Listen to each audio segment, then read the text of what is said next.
मलपुर गोजरा जिला लायलपुर निवासी पंजाब के निवासी भक्त राधा कृष्ण जी खन्ना ने श्री गुरु दरबार की तन मन धन से बहुत सेवा की और भखड़े वाली आश्रम के निर्माण में काफी सहयोग दिया। श्री गुरु महाराज जी के लंगर में भी यह यथा योग्य सेवा करते रहे। लोग चकित थे कि महात्माओं ने इन्हें कोई गुप्त खजाना दे रखा है, क्योंकि गृहस्थी होकर इतनी अधिक साधु सेवा कोई विरला मनुष्य ही कर पाता है।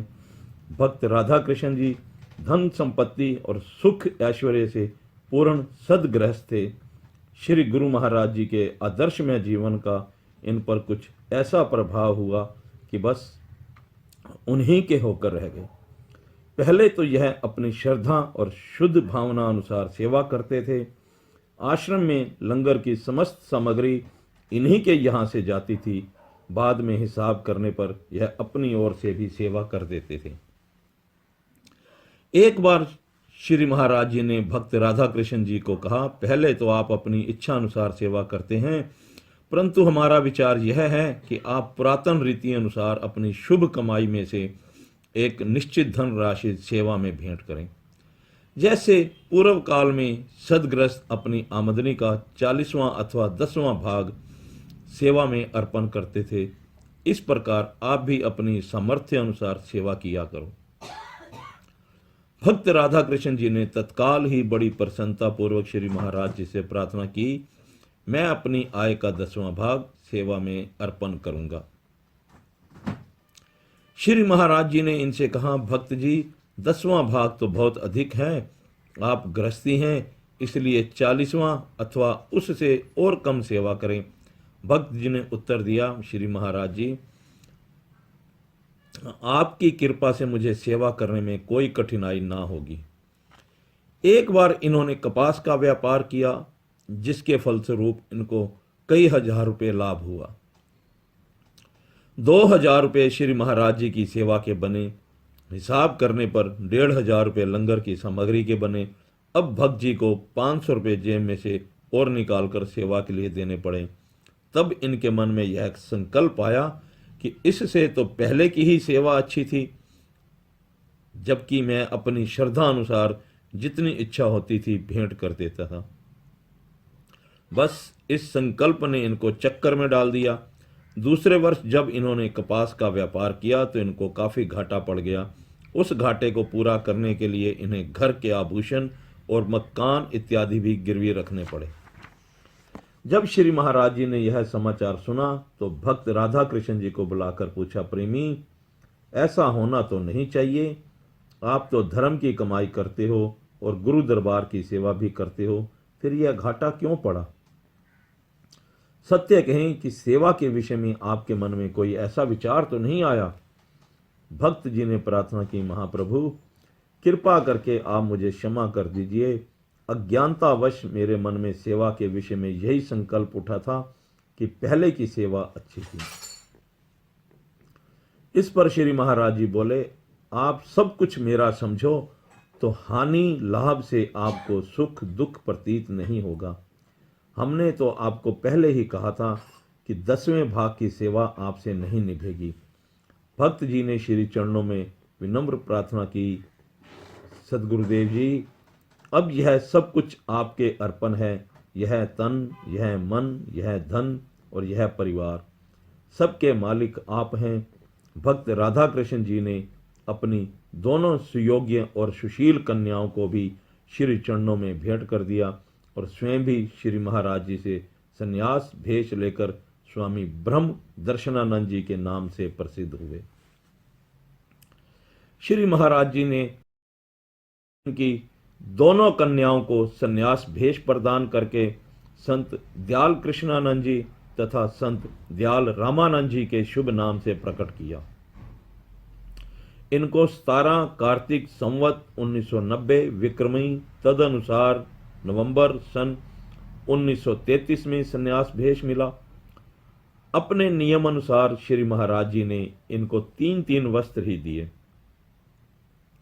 जब इन्होंने यह प्रार्थना की, श्री महाराज जी एक एक जोड़ा कपड़ों का और दे दीजिए ताकि उन्हें पहनकर मैले वस्त्र धोए जा सकें। श्री महाराज जी ने हंसकर कहा, हमने आपको जो कुछ देना था सो दे दिया। अब आपने हमारी काफ़ी सेवा करनी है। आप झंग, लायलपुर और मुल्तान में जाकर सत्संग प्रचार करो। आपने मेरे मंदिर के लिए काफ़ी सेवा करनी है। जब इन्होंने यह शब्द सुने तो मन में विचार आया कि हम अभी तो कुछ जानते ही नहीं, श्री महाराज जी की सेवा किस प्रकार कर पाएंगे। साथ ही इन्होंने यह समझा कि श्री महाराज जी ने मोटर की सेवा के लिए कहा है। एक अन्य अवसर पर जब इन्होंने श्री महाराज जी से पूछा तो वह बोले, हमने तो मंदिर की सेवा के लिए कहा था, समय आने पर हम स्वयं ही यह सेवा आपसे करवा लेंगे। जब संत दयाल कृष्णानंद जी और संत दयाल रामानंद जी श्री गुरुदेव की आज्ञा अनुसार सत्संग प्रचार के लिए गए तो एक स्थान पर इन्होंने सत्संग किया। तब किसी प्रेमी ने उपदेश लिया और सेवक बनकर इनको नए वस्त्र भेंट किए। इस प्रकार दूसरे दिन ही श्री महाराज जी की आज्ञा पूर्ण हो गई और इन्हें दूसरे वस्त्र मिल गए। भक्त राधा कृष्ण जी खन्ना के 4 सुपुत्र थे, जिनके नाम भक्त रामनाथ जी, भक्त रामरंग जी, भक्त चमनलाल जी और भक्त बसंतलाल जी थे। भक्त रामनाथ जी सबसे बड़े थे और प्रेमा भक्ति में लीन रहने वाले भावुक जीव थे। जब गुरु मंत्र उपदेश लिए इनको लगभग 2 वर्ष हो गए तो भक्त रामनाथ जी का शरीर कुछ बीमार हो गया।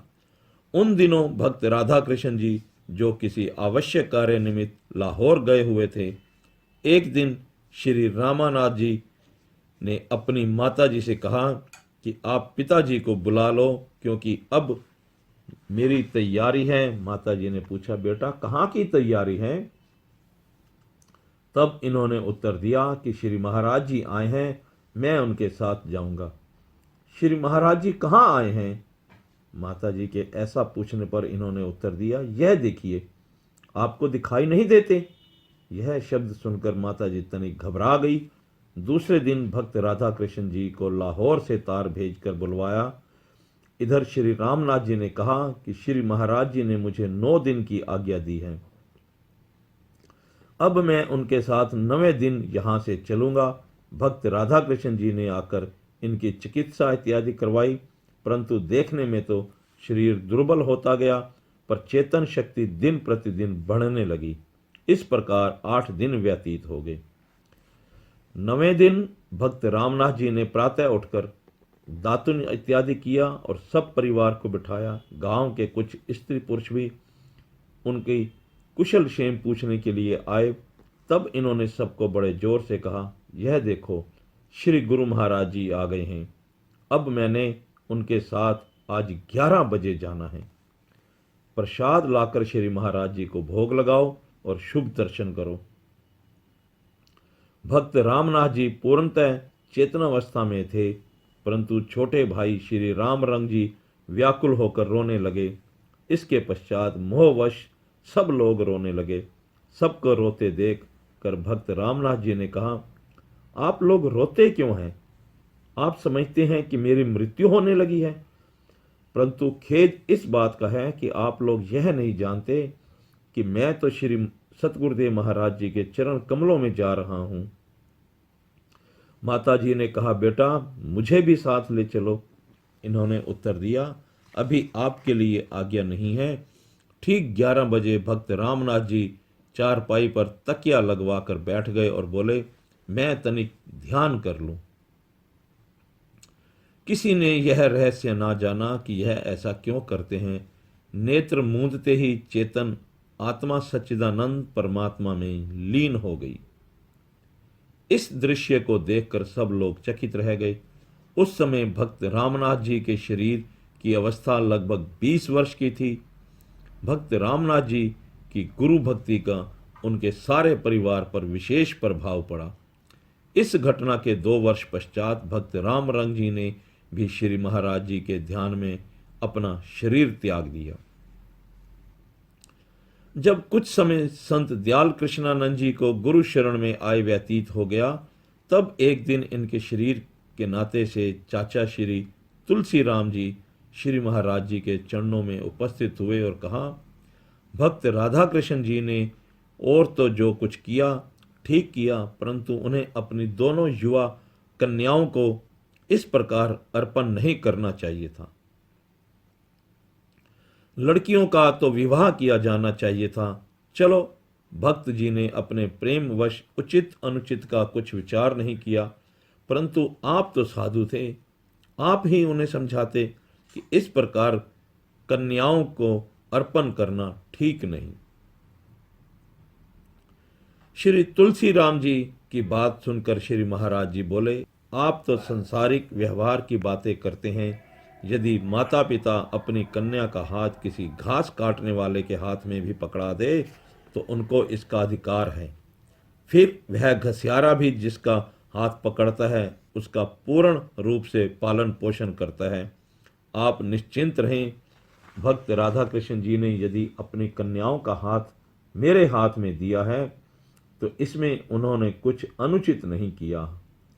मैं तो दर्जी के समान हूँ। जब कोई वस्त्र दर्जी को दिया जाता है तो वह उसे काट छांट कर और फिर सी कर उसका नया सुंदर रूप बनाकर जब शीशे में लटकाता है तो लोग चकित रह जाते हैं और दर्जी की चतुराई पर उसकी प्रशंसा करते हैं।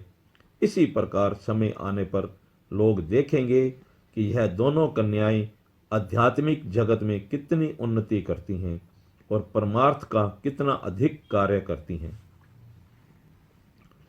श्री महाराज जी के इन वचनों को सुनकर श्री तुलसी राम जी निरुत्तर से होकर घर लौट आए।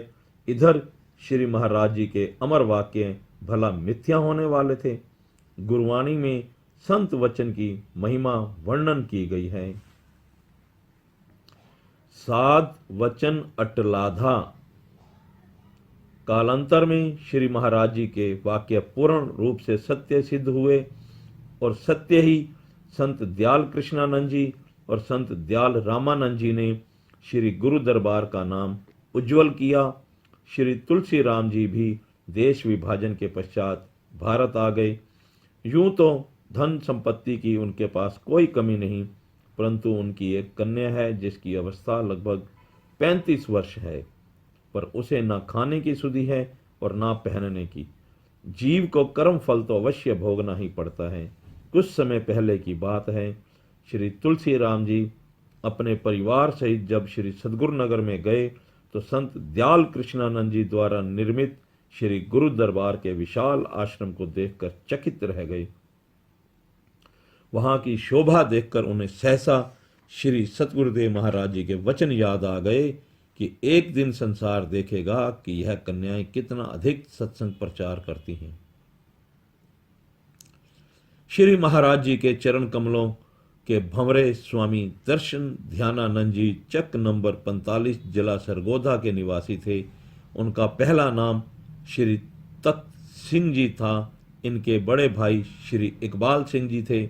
इन दोनों भाइयों के जीवन में किस प्रकार क्रांति आई, यह गाथा सर्व प्रेमियों के लिए शिक्षाप्रद है।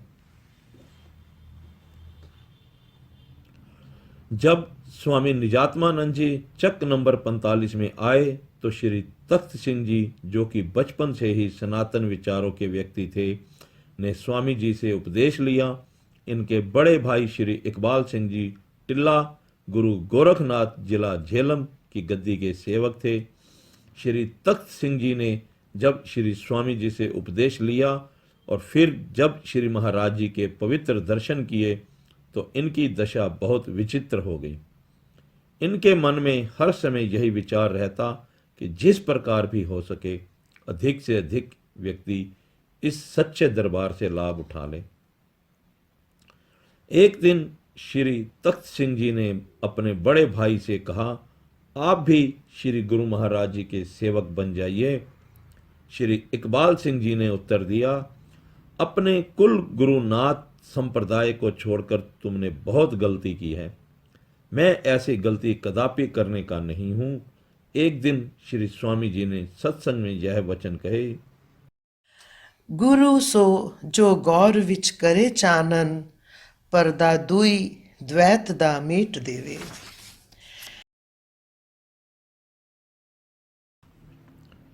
स्वामी जी ने इसकी व्याख्या करते हुए कहा, जीव आत्मा ज्ञान के बिना इस शरीर रूपी कब्र में मुर्दे के समान पड़ा हुआ है। जब सदगुरु देव जी इस जीवात्मा को सच्चा ज्ञान उपदेश देंगे, अर्थात उसके निज घर मन मंदिर में दिव्य ज्योति का प्रकाश करेंगे, तो उस समय यह जीवात्मा अपने अंतिम साध्य परमात्मा तक पहुंच जाएगा। श्री रामचरित्र मानस के बाल कांड में शिवजी भगवान पार्वती के प्रति कहते हैं, जिन हरि भक्ति हृदय नहीं आनी, जीवत सब समान ते ही प्राणी। अर्थात जो जीव प्रभु भक्ति नहीं करते, वे प्राण रहते हुए भी, जीवित होते हुए भी शव अथवा मुर्दे के समान हैं। इस शरीर रूपी गौर अर्थात कब्र में जो ज्ञान का प्रकाश करके द्वैत का पर्दा मिटा देते हैं, वही वास्तव में गुरु है। स्वामी जी के यह सत्संग वचन सुनकर श्री इकबाल सिंह जी ने अपने छोटे भाई श्री तख्त सिंह जी से पूछा कि क्या तुम्हारी गौर में प्रकाश हुआ है? श्री तख्त सिंह जी ने प्रेम अश्रु बहाते हुए उत्तर दिया, श्री महाराज जी की मुझ पर जो दया मेहर हुई है, उसको मैं शब्दों में वर्णन नहीं कर सकता हूं। जब आप पर वह दया दृष्टि करेंगे तो आप सब भूल जाओगे। मैं अब भी कहता हूं कि आप अपने गुरु से पूछो कि वह आपकी गौर में प्रकाश कर सकते हैं अथवा नहीं। यदि वह ऐसा ना कर पाए तो वह कुल गुरु बदले जा सकते हैं।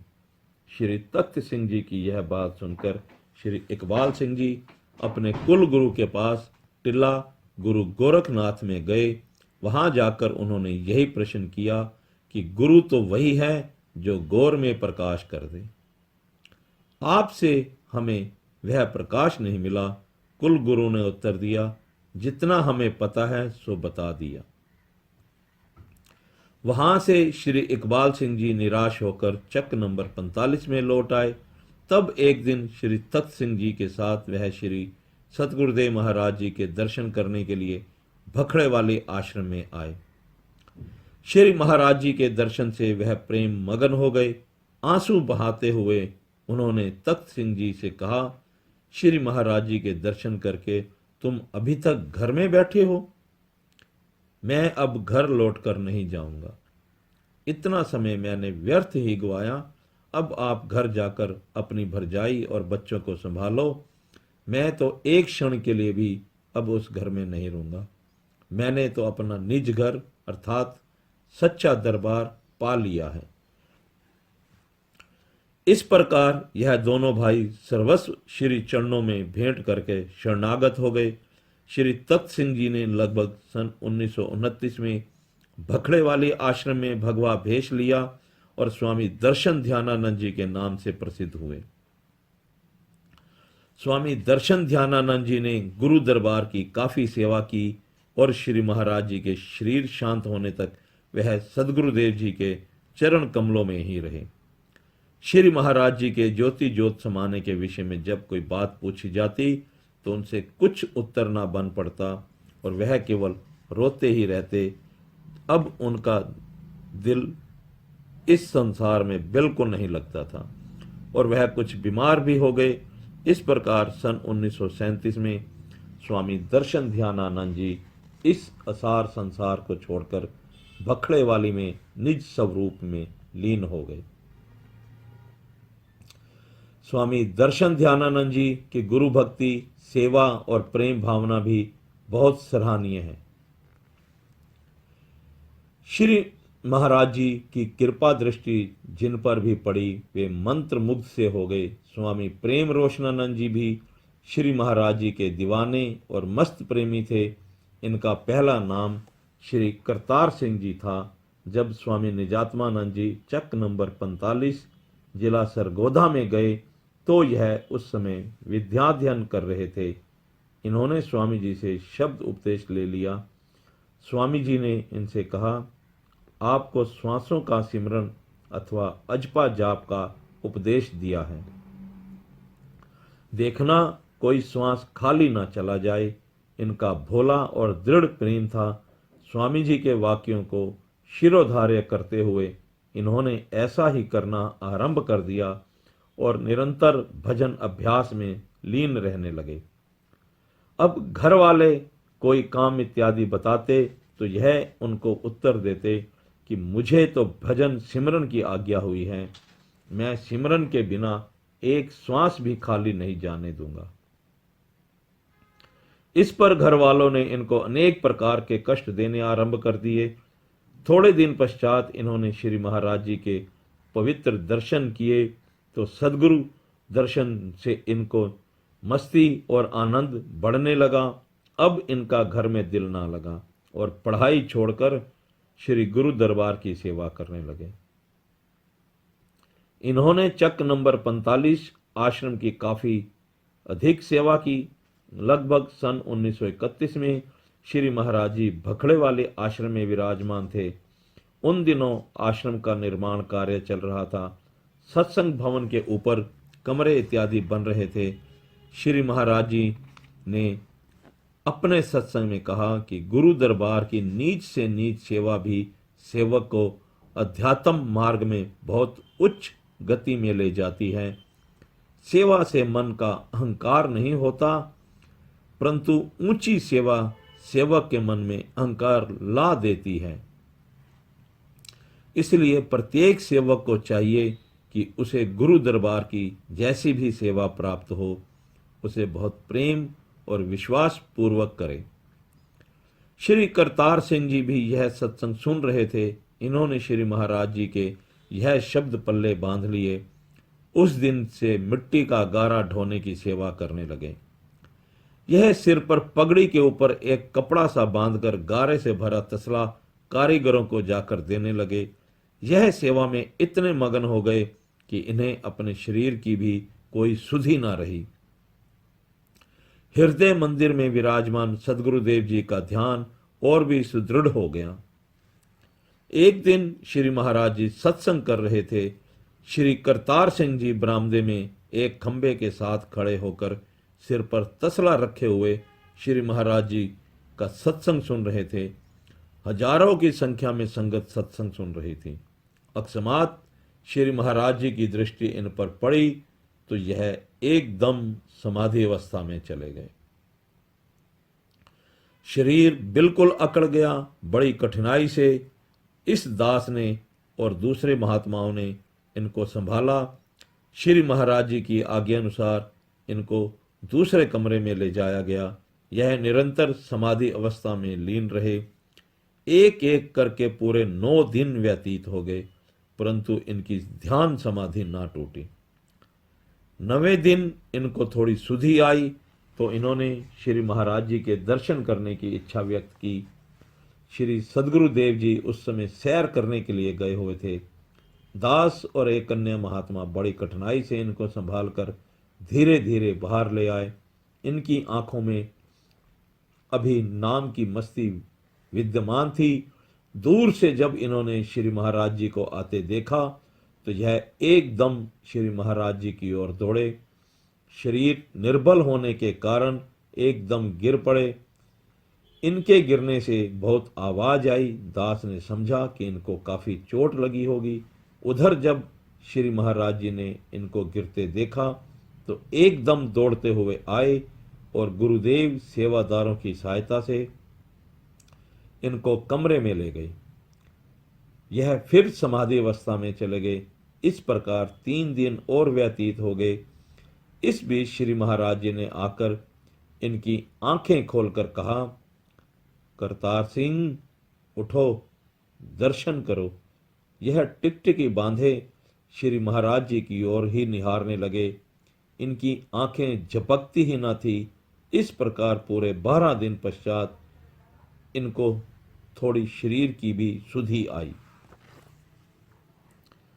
श्री महाराज जी ने सत्संग में इनकी प्रशंसा करते हुए कहा कि बुद्धि और चतुराई वाले इस पद तक नहीं पहुंच सकते। यह तो केवल भोले प्रेमियों का ही काम है। श्री महाराज जी ने कुछ जोश में आकर कहा, अब इन्होंने वही स्थान प्राप्त कर लिया है जो प्रसिद्ध युग पुरुष प्राप्त करते रहे हैं। मैं चाहूं तो इन्हें अभी प्रकट कर दूं, परंतु यह दुनिया वाले कब मानेंगे। इसने दिल देकर मुझे प्राप्त किया है कोई इस प्रकार दिल देने वाला। इस प्रकार श्री करतार सिंह जी श्री महाराज जी का प्रेम कमाने लगे।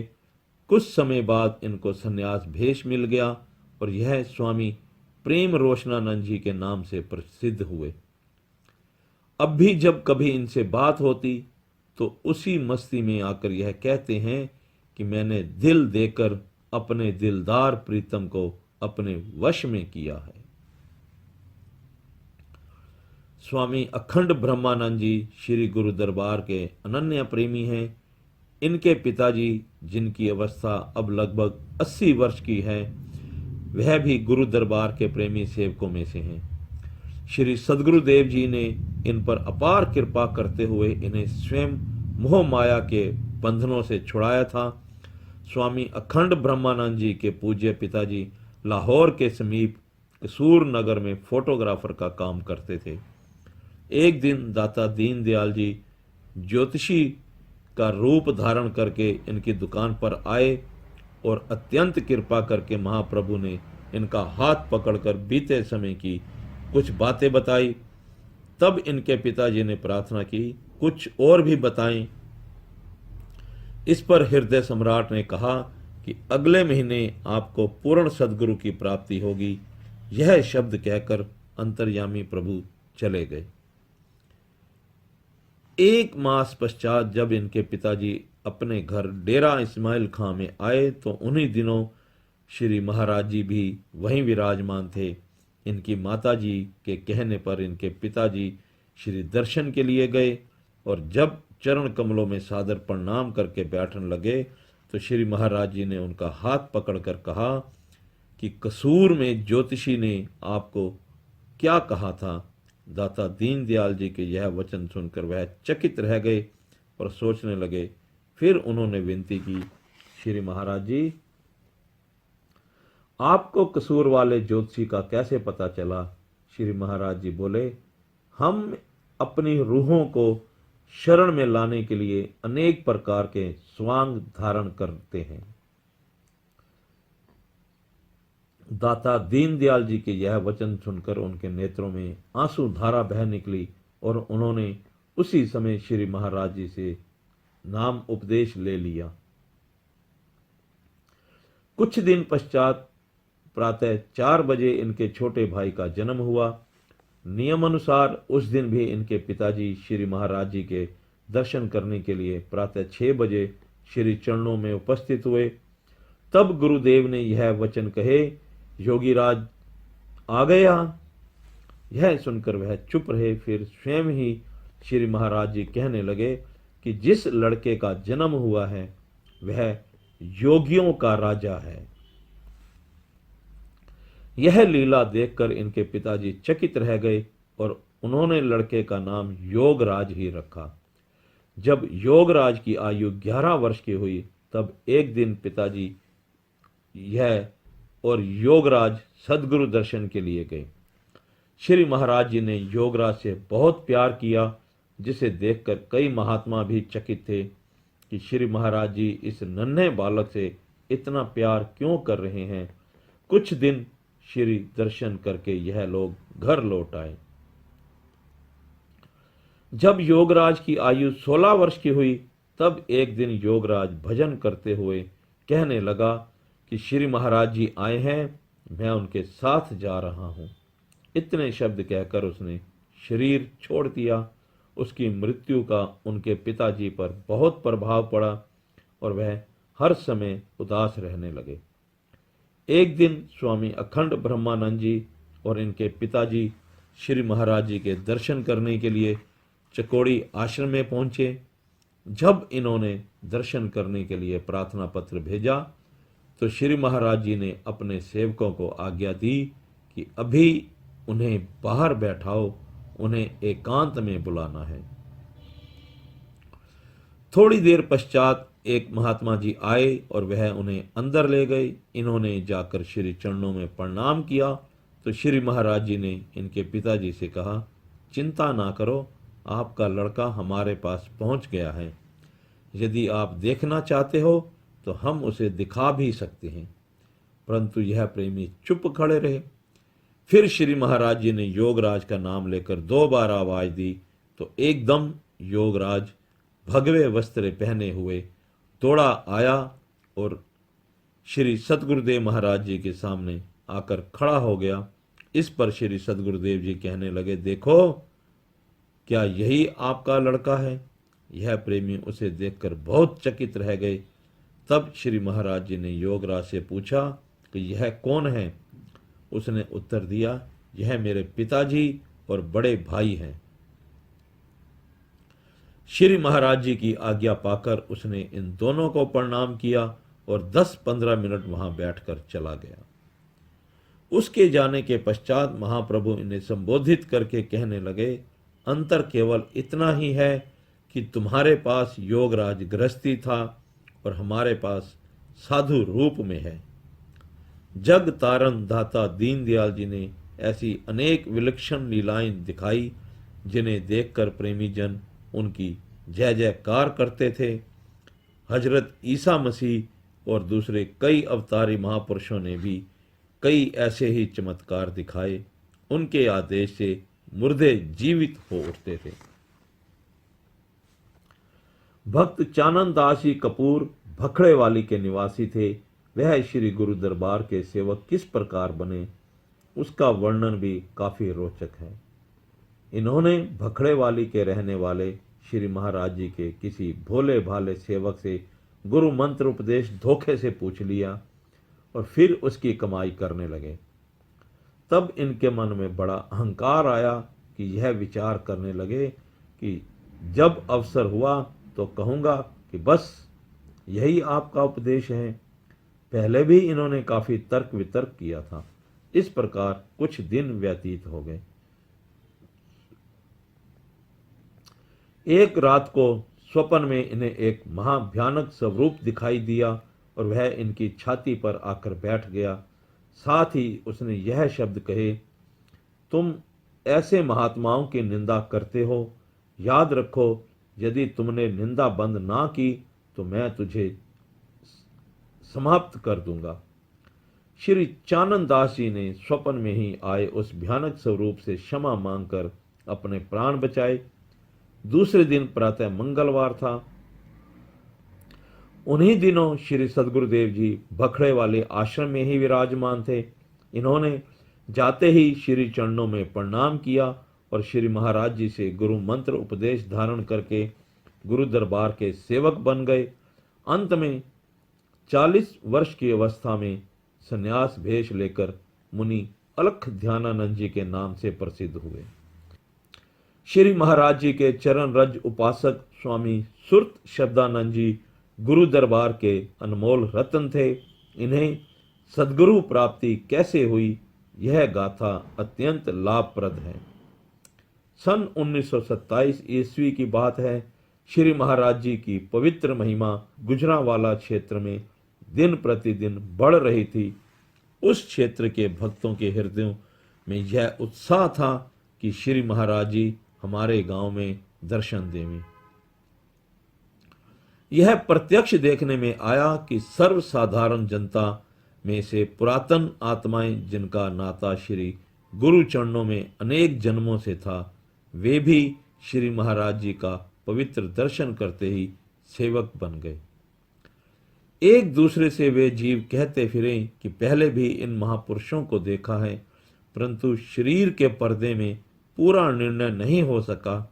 वे एक दूसरे से बढ़कर सेवा करते और मन में यह भावना होती, जिसकी वस्तु तिस आगे राखे, प्रभु की आज्ञा माने माथे।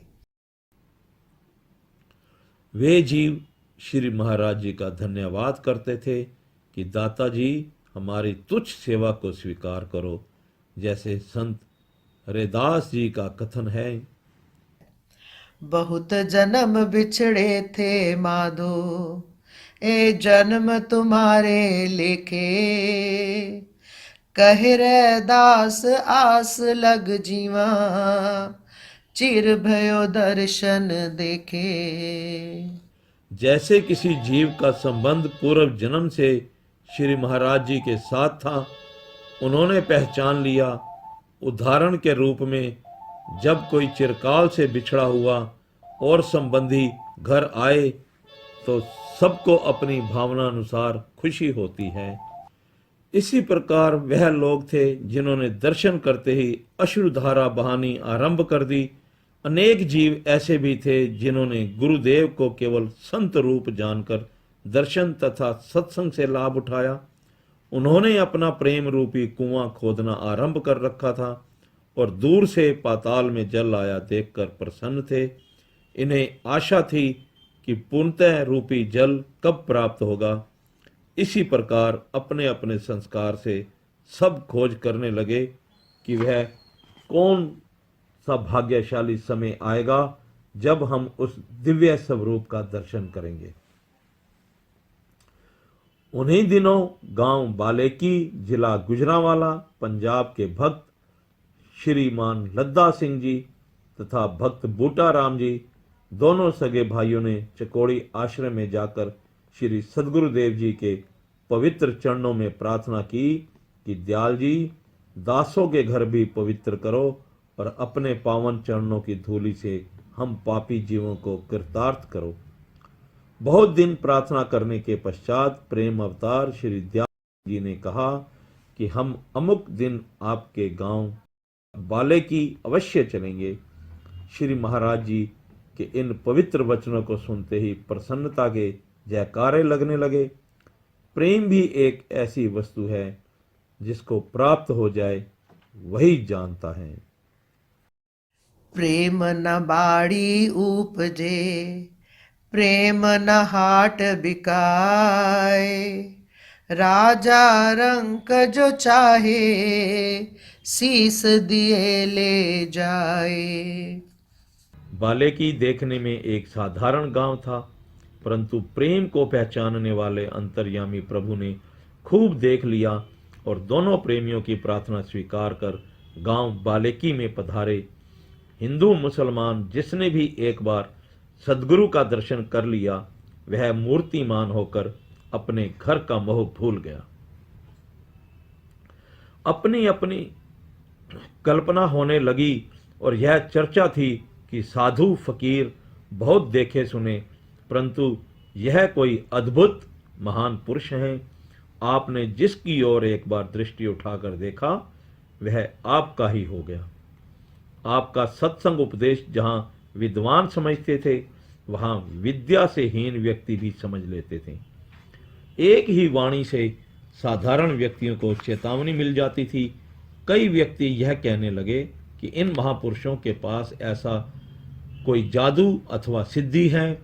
अनेक व्यक्ति डरते डरते श्री महाराज जी के हाथ का छुआ हुआ प्रसाद तक न लेते थे।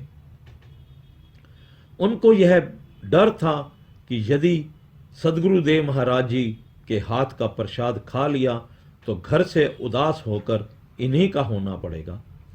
इस प्रकार सच्चे प्रेम और विश्वास से श्रीमान भक्त लद्दा सिंह जी और श्री बूटा राम जी सह परिवार तन मन धन से सेवा कर रहे थे।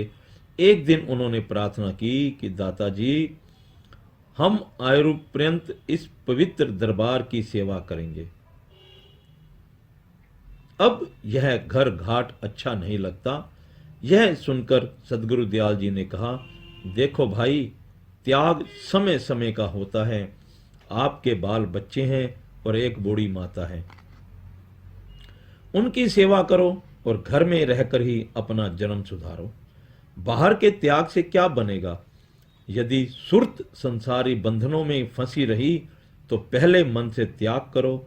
वास्तव में त्याग कुमति का करना है। घर का त्याग करके और भी अहंकार बढ़ता है तथा उस कुमति को बल मिलता है। मैं मेरी हंगता ममता बनी रहती है, जिनसे आध्यात्मिक उन्नति में बाधा पड़ती है। इसी का नाम मंद वैराग्य है। जब तक विचार बल से तीव्र वैराग्य उत्पन्न ना हो, त्याग करना उचित न होगा। इस प्रकार श्री महाराज जी ने इन दोनों भाइयों को सत्संग सुनाया, परंतु यह जब भी अवसर देखते प्रार्थना कर दिया करते। कुछ दिन इसी गांव में विश्राम करके दयाल जी चकोड़ी में लौट आए।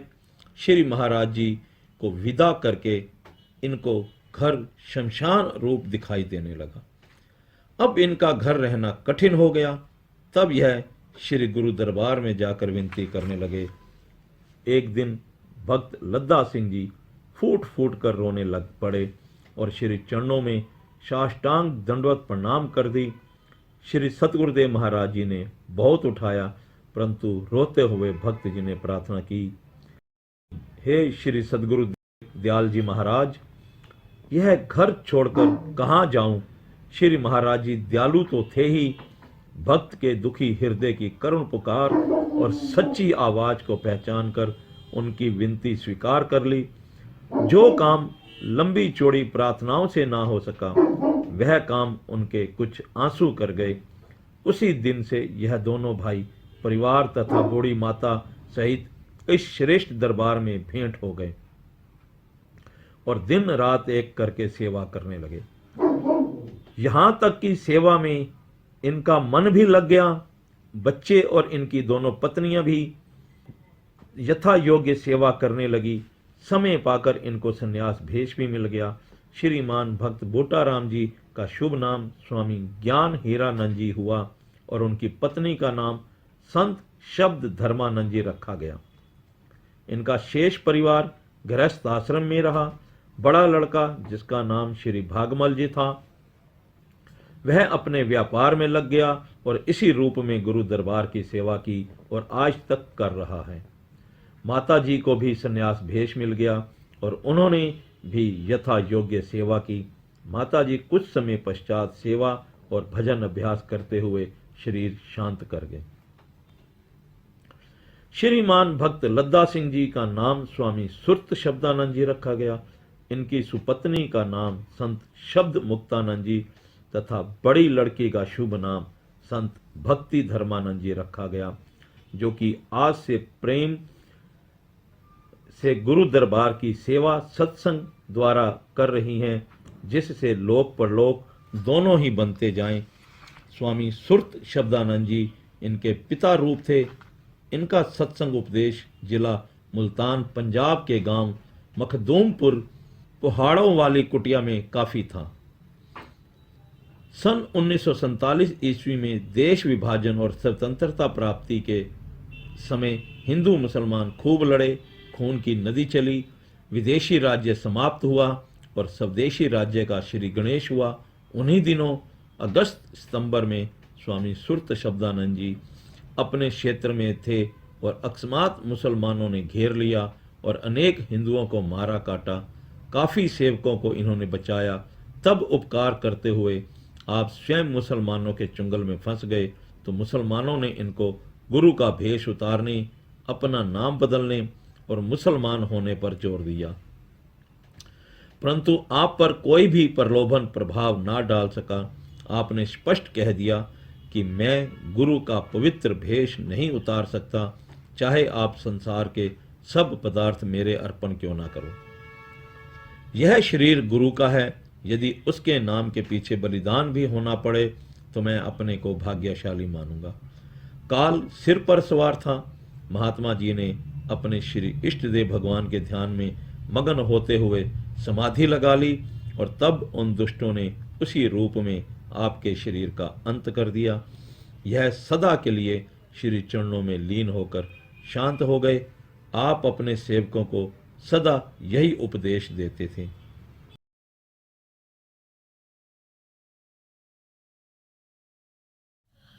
सिर दीजे बाह न छोड़िए। श्री सदगुरुदेव जी ने दिलों का सौदा किया। वह एक ही दृष्टि से दूसरों के दिल में अपने प्यार की एक ऐसी चुभन, कसक और तड़फ जगा देते थे जिसका संसार भर में कोई इलाज ना हो। धनुष बाण हाथ में संभाले श्री महाराज जी एक पक्के निशानेबाज के समान अपनी वाणी से, अपनी दृष्टि से, अपने स्पर्श से जिस किसी पर भी भावायुक्त तीर चलाते वह नीम बिस्मल के समान तड़पने लग जाता और अपना सब कुछ गुरु दरबार में भेंट करके सदा के लिए इनका ही हो जाता। ऐसा प्रतीत होता था कि हुस्न का यह जादूगर इश्क की सौदागरी करने बाजार दुनिया में निकला था और यह वस्तु उसकी झोली में डाल देता था, जो अपना सिर हथेली पर रखकर इस सौदागर के हाथों बिकने के लिए तैयार हो जाता था। एक दो नहीं, संख्या हजारों में थी जिन्होंने इनकी आवाज को सुना। जो तोहे प्रेम खिलन का चाओ, सिर धर तली गली मेरी आओ। और देखते ही देखते वे इस शम्माए मोहब्बत के दीवाने और परवाने बन गए। श्री स्वामी अंत प्रकाशानंद जी का गुरुदेव के चरण कमलों में अगाध प्रेम था। उन्होंने श्री चरणों में सर्वस्व अर्पण करके चकोड़ी आश्रम में श्री महाराज जी से संन्यास भेज लिया था। इनकी शुभ प्रेरणा से अनेक प्रेमी श्री गुरु दरबार में आए। स्वामी विवेक सुखानंद जी ने भी श्री सदगुरुदेव जी से संन्यास भेज लिया था और इन्होंने श्री सदगुरुदेव दाता दीन दयाल जी की काफ़ी सेवा की। स्वामी सुख शब्दानंद जी भी स्वामी अनंत प्रकाशानंद जी की प्रेरणा से श्री दरबार में पहुंचे और कुछ समय बाद सन्यासी हो गए। स्वामी पूर्ण शब्दानंद जी ने श्री गुरु दरबार में आने के लिए काफ़ी बलिदान दिया, तब यह श्री सदगुरुदेव जी की कृपा दृष्टि के पात्र बने। स्वामी ध्यान प्रेमानंद जी ऋषि जी के अपूर्व त्याग से श्री गुरु दरबार के प्रेमी भली भांति परिचित हैं। इन्होंने दाता दीन दयाल जी की सच्चे दिल से सेवा की। स्वामी अडोलानंद जी भोले भाले स्वभाव के एक विलक्षण संत हैं। इन्होंने श्री स्वामी निजात्मानंद जी की प्रेरणा से श्री महाराज जी द्वारा संन्यास भेज लिया। स्वामी विचारा आत्मानंद जी चकबंदी के एक धनाढ़ व्यक्ति थे। स्वामी निज शब्दानंद जी एक मस्त फकीर। आप सदा नाम सिमरन में लीन रहते। इन्होंने भी संन्यास भेज श्री महाराज जी से ही लिया था। स्वामी ज्ञान शब्दानंद जी श्री स्वामी निजात्मानंद जी से दीक्षित हुए और कुछ समय बाद इन्होंने श्री महाराज जी से संन्यास भेज ले लिया। आपने पंजाब के सभी प्रमुख स्थानों पर श्री महाराज जी के लंगर की सेवा की। हजारों की संख्या में संतों तथा सर्व संगत के लिए लंगर बनता था। इतने बड़े लंगर का आयोजन स्वामी ज्ञान शब्दानंद जी भली भांति करते थे। स्वामी प्रेम श्रद्धानंद जी भी स्वामी जी की कृपा से ही श्री महाराज जी की सेवा में पहुंचे थे। इन्होंने भी सच्चे दिल से श्री महाराज जी के लंगर की काफ़ी अधिक सेवा की। स्वामी आत्म रामानंद जी एक योग्य और विद्वान महात्मा हैं।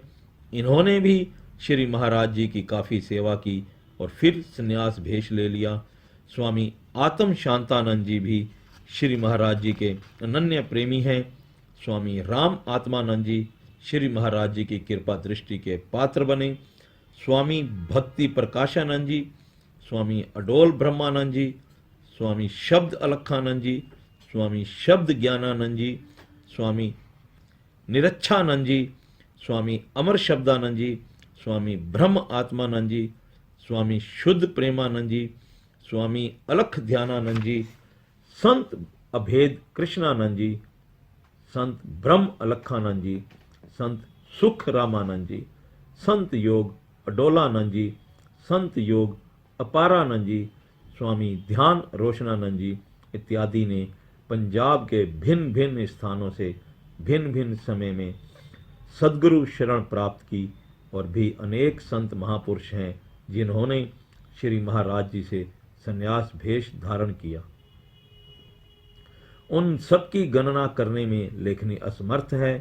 उपरोक्त संतों के अतिरिक्त कुछ और भी प्रेमी ऐसे हैं जिन्होंने श्री महाराज जी के जीवन काल में भी उनकी काफ़ी सेवा की और संन्यास भेष श्री सद्गुरुदेव महाराज जी के निज स्वरूप में लीन होने के पश्चात धारण किया। कुछ महानुभाव ऐसे भी हैं जो काफ़ी समय पश्चात गुरु दरबार में आए और वर्तमान समय में बड़ी लगन और प्रेम सहित गुरु दरबार की सेवा कर रहे हैं।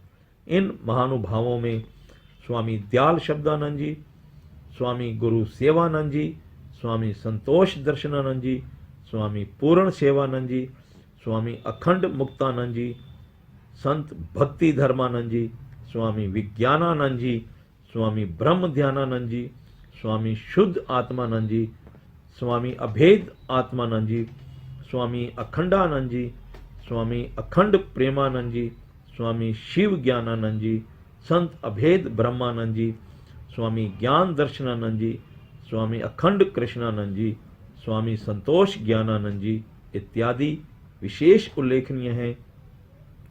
इस प्रकार महाप्रभु के उपदेशों का प्रचार प्रसार करने में अनेक ऐसे संत भी संलग्न हैं जिनके शुभ नाम यहाँ नहीं दिए जा रहे।